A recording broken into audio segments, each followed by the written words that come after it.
What is going on, everybody, and welcome back once again to the channel. In this video, I'm going to be doing my post week 6 XFL power rankings, and without further ado, let's begin.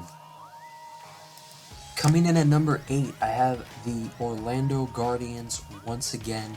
The last couple of weeks they've been able to be a little bit more competitive.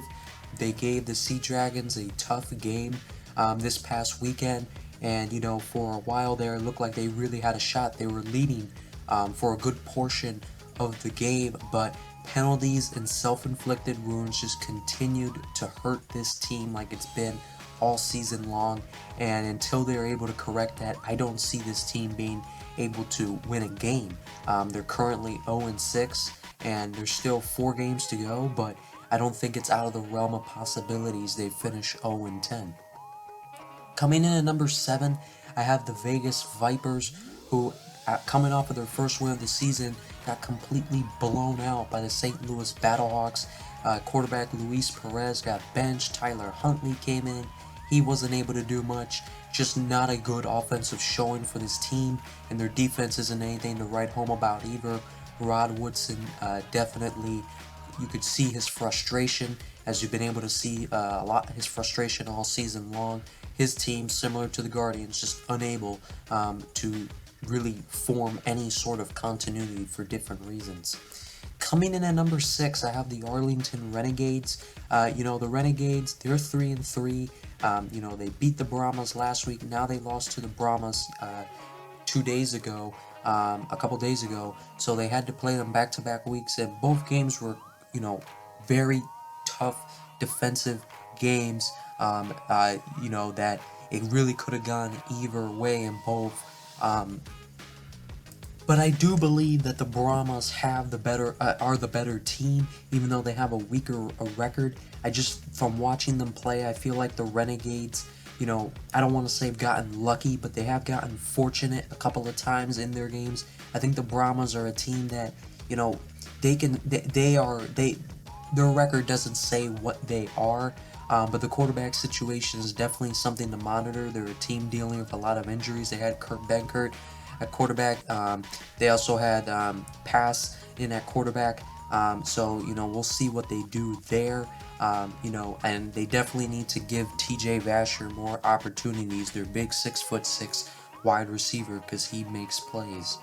Coming in at number 5, I have the Brahmas, who I just was mentioning ahead of the Renegades. I just think that they are the better team, as I mentioned.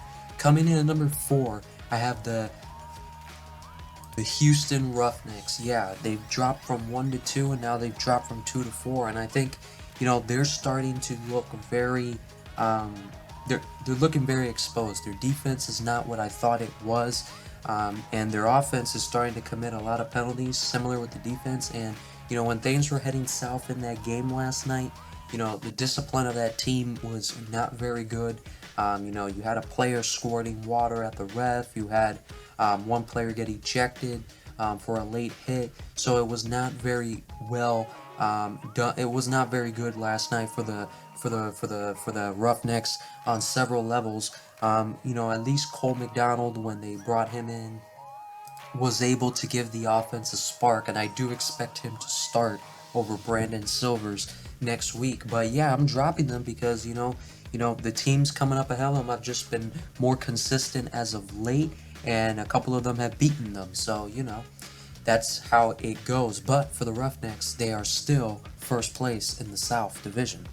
Coming in at number 3, I have the Seattle Sea Dragons, who, currently if the season were to end today, funny enough, they would not be in the playoffs because the Northern Division is so stacked.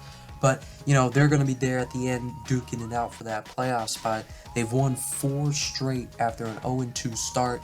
Their offense definitely wasn't the same against the Guardians this past week, but the Guardians kind of gave them a cover 4 drop look pretty much the whole game, and in the first half, the Sea Dragons were a little impatient with it and weren't really taking what the defense was giving them, but in the second half, they were able to.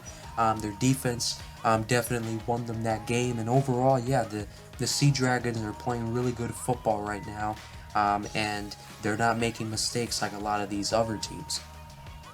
Coming in at number 3, I have the St. Louis Battlehawks. At number 2, excuse me, I have the St. Louis Battlehawks.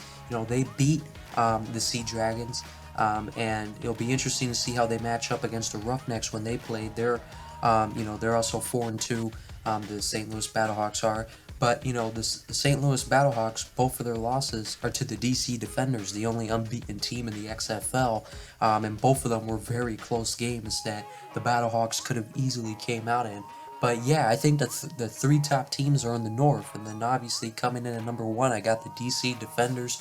Lucky Jackson, the wide receiver, definitely had a big game.